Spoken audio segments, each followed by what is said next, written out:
As many of you know, I'm not that comfortable speaking in front of a crowd. And I must be honest, I don't really feel worthy to be following two speakers as respected and as talented as my father-in-law and my brother. I don't think I will feel as following me. I'd like to start my speech by stepping on my wife's dress. I'd like to start my speech by giving thanks to everyone here on behalf of my wife and I.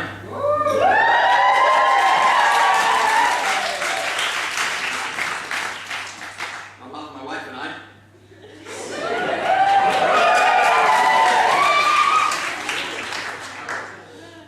Claire and I have grown up together for the better part of 7 years, and we've certainly not done that alone. Okay, our family and friends have helped shape this relationship, and there's a lot of people here without whom it would have been a much, much harder journey. In particular, I'd like to thank my best man and my ushers. They've always been the best friends I could have asked for. Choosing the best man from among them genuinely wasn't that easy, and it could easily have been any of them. In the end, I chose Will because I knew he'd do an awesome speech.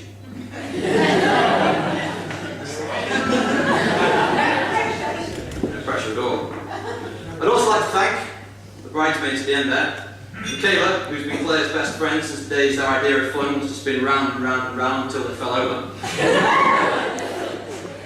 And Louise, who has been an absolute rock to both of us since we went to university, and who's genuinely a friend neither of us could have done without. I'd also like to say a few words about my new family. Ever since Claire actually admitted we were going out,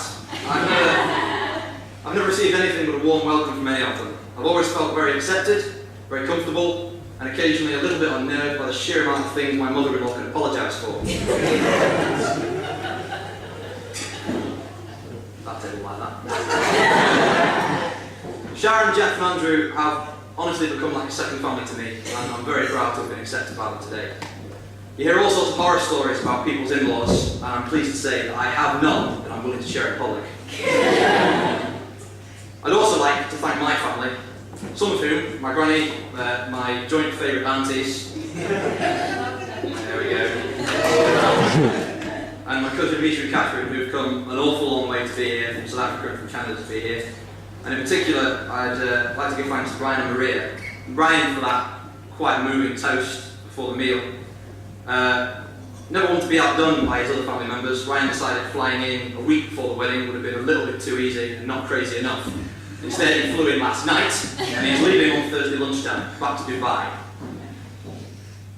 Likewise, my father, I'd like to thank him, because despite our differing world views occasionally, he is in no small part responsible for the man I am today. Some people say my good looks and my witty charm come from him. Anyone who's met him probably says otherwise. For my family, accepting Claire was not a struggle, to the point that my mother's favourite child is in fact Claire. You know what? I actually can't compete with that one.